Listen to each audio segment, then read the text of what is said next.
샬롬, 2022년 8월 13일 토요일입니다. 기도하겠습니다. 주님, 오늘도 말씀으로 이 하루를 열게 하심을 감사드립니다. 사랑하는 주님, 오늘 하루 주님을 완전히 믿는 날 되게 하소서. 온전히 주님 안에 있게 하소서. 그리하여 주께서 우리를 통하여 위대한 일을 완성하실 것을 믿게 하소서. 예수님의 이름으로 기도드립니다. 아멘. 오늘의 말씀은 민수기 30장입니다. 모세가 이스라엘 자손 지파의 수령들에게 말하여 이르되 여호와의 명령이 이러하니라. 사람이 여호와께 서원하였거나 결심하고 서약하였으면 깨뜨리지 말고 그가 입으로 말한 대로 다 이행할 것이니라. 또 여자가 만일 어려서 그 아버지 집에 있을 때에 여호와께 서원한 일이나 스스로 결심하려고 한 일이 있다고 하자 그의 아버지가 그의 서원이나 그가 결심한 서약을 듣고도 그에게 아무 말이 없으면 그의 모든 서원을 행할 것이요 그가 결심한 서약을 지킬 것이니라. 그러나 그의 아버지가 그것을 듣는 날에 허락하지 아니하면 그의 서원과 결심한 서약을 이루지 못할 것이니 그의 아버지가 허락하지 아니하였은즉 여호와께서 사하시리라. 또 혹시 남편을 맞을 때에 서원이나 결심한 서약을 경솔하게 그의 입술로 말하였으면 그의 남편이 그것을 듣고 그 듣는 날에 그에게 아무 말이 없으면 그 서원을 이행할 것이요 그가 결심한 서약을 지킬 것이니라. 그러나 그의 남편이 그것을 듣는 날에 허락하지 아니하면 그 서원과 결심하려고 경솔하게 입술로 말한 서약은 무효가 될 것이니 여호와께서 그 여자를 사하시리라. 과부나 이혼당한 여자의 서원이나 그가 결심한 모든 서약은 지킬 것이니라. 부녀가 혹시 그의 남편의 집에서 서원을 하였다든지 결심하고 서약을 하였다 하자 그의 남편이 그것을 듣고도 아무 말이 없고 금하지 않으면 그 서원은 다 이행할 것이요 그가 결심한 서약은 다 지킬 것이니라. 그러나 그의 남편이 그것을 듣는 날에 무효하게 하면 그 서원과 결심한 일에 대하여 입술로 말한 것을 아무것도 이루지 못하나니 그의 남편이 그것을 무효하게 하였은즉 여호와께서 그 부녀를 사하시느니라. 모든 서원과 마음을 자제하기로 한 모든 서약은 그의 남편이 그것을 지키게도 할 수 있고 무효하게도 할 수 있으니 그의 남편이 여러 날이 지나도록 말이 없으면 아내의 서원과 스스로 결심한 일을 지키게 하는 것이니 이는 그가 그것을 들을 때에 그의 아내에게 아무 말도 아니하였으므로 지키게 됨이니라. 그러나 그의 남편이 들은 지 얼마 후에 그것을 무효하게 하면 그가 아내의 죄를 담당할 것이니라.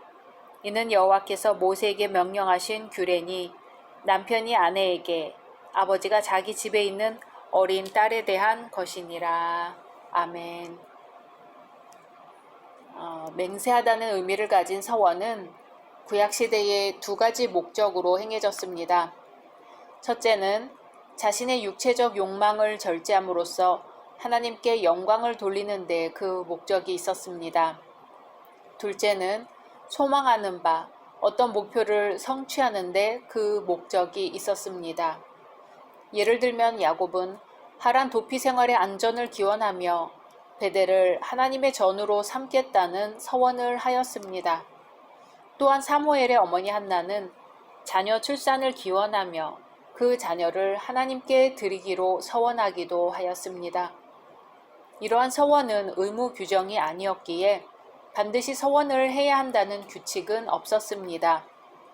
그렇지만 일단 자발적으로 행한 서원은 반드시 지켜야 했고 그 서원을 이행하지 않을 경우에는 그에 대한 죄책이 따랐습니다. 이것이 서원의 일반 원칙입니다. 그러나 본문에는 서원의 예외 규칙이 소개됩니다. 그것은 소위 서원의 특별법이라 할 수 있습니다. 여기에 보면 단독으로 서원을 할 수 없으며 또한 단독적인 서원이 무효화되는 부류가 있습니다. 단독적인 서원이란 결혼하기 전의 여자와 결혼 후 부부 생활을 계속하는 여자, 즉 과부나 이혼녀가 아닌 여자의 서원을 말합니다. 이 두 부류의 여성들은 고대 사회에서 각각 아비와 남편에게 모든 권리가 예속되어 있었기에 아비나 남편의 동의 없는 그들의 서원은 효력을 발휘할 수 없었습니다. 그러므로 아비나 남편의 동의 없이 한 서원은 지키지 못할 형편이 되었다 하더라도 그에 상응하는 형벌을 면할 수 있었습니다. 그렇지만 이러한 예외 규정은 당시 부득이하게 서원을 지키지 못하는 여성들, 예를 들면 서원이 아비나 남편의 재산권과 관련된 것 등 때문에 지키지 못했을 경우 죄의식에서 면케해주기 위한 자비와 긍휼의 차원에서 시행된 규정입니다. 그러기에 서원하는 여성들은 이를 빌미로 서원을 남발해서도 안 되었지만 남편이나 아비는 서원 예외법을 악용하여 아내나 딸의 신실한 서원을 무효화시켜서도 안 되었습니다. 이제 말씀 속에서 서원의 올바른 자세를 살펴보겠습니다. 첫째, 서원은 진실되고 신중하게 해야 합니다.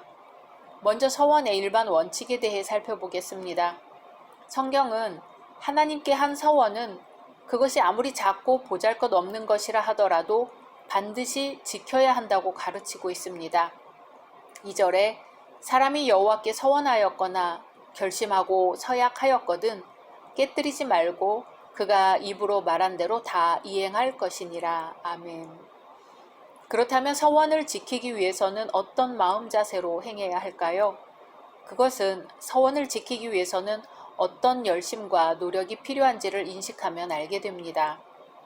오늘 말씀은 서원 행위가 곧 마음을 제어하는 것이라고 말합니다.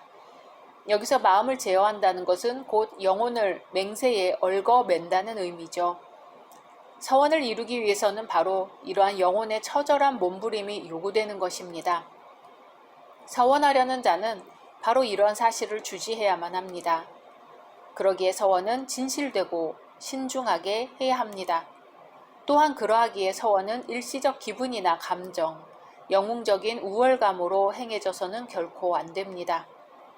우리는 일시적 기분에 치우쳐 잘못된 서원으로 그 딸을 하나님께 번제물로 드린 사사 입다의 경우를 볼 수 있습니다. 이러한 교훈을 명심해야 할 것입니다. 둘째, 서원은 책임질 수 있는 한계 내에서 해야 합니다. 2절에 사람이라는 말은 원어로 남자를 가리킵니다. 즉 당시 이스라엘 사회에서 남자가 한 서원은 예외 없이 반드시 지켜져야 했습니다. 그것은 당시 고대 가부장적 사회에서 가장의 맹세나 약속을 제어할 수 있는 자는 아무도 없었기 때문입니다. 뿐만 아니라 가장은 반드시 지킬 수 있는 한계 내에서 서원을 행할 수 있었습니다. 그리고 그러한 이유 때문에 당시 아비의 권한 아래에 있는 결혼 전의 딸이나 남편의 권한 아래에 있는 결혼 후의 여자들은 더욱 서원을 신중하게 해야 했습니다.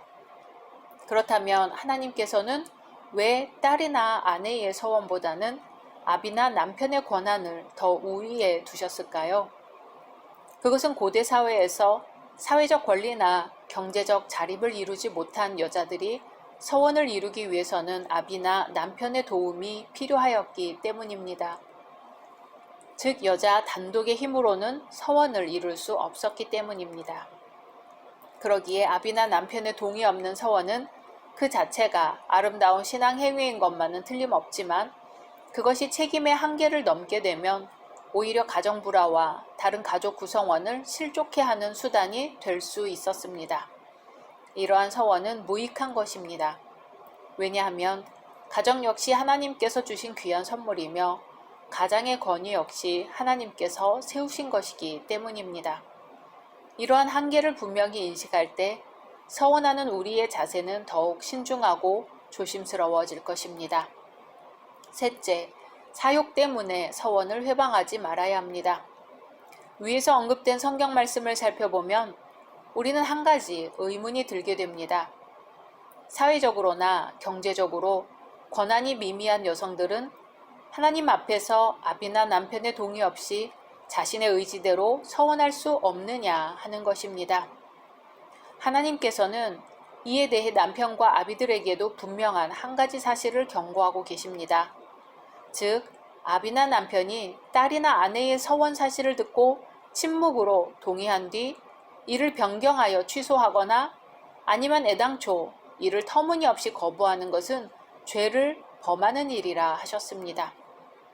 영국의 성경학자 매튜 헨리는 주석하기를 아내나 딸이 하나님의 영광을 위해 아름다운 서원을 했음에도 남편이나 아비가 그 서원으로 자신의 재산권이 침해될 것을 두려워하여 아내나 딸의 서원을 인정하지 않는 것은 죄다라고 했습니다. 그러기에 이 경우 서원 파약의 책임은 이를 회방한 아비나 남편에게 돌아가는 것입니다. 성도는 서원을 함부로 해서는 안 되며 일단 행해진 서원은 반드시 이행해야 합니다. 그러기에 서원은 진실되고 신중하게 그리고 책임질 수 있는 한계 내에서 하는 것이 바람직합니다. 그래서 전도서 기자는 이르기를 내가 하나님께 서원하였거든 갚기를 더디게 하지 말라. 하나님은 우매자를 기뻐하지 아니하시나니 서원한 것을 갚으라. 서원하고 갚지 아니하는 것보다 서원하지 아니하는 것이 나으니 라고 하였습니다. 하나님의 영광과 신앙의 유익을 위해 자신의 모든 육체적 욕망을 절제하고 인내하는 서원은 실로 아름다운 신앙 행위입니다. 그러기에 성도는 할 수 있다면 입술로 서원하고 맹세하기 전에 몸소 그 생활 가운데 주님을 향한 헌신의 삶을 사는 것이 바람직합니다. 각자 말씀 묵상하신 후 주기도문으로 마치겠습니다.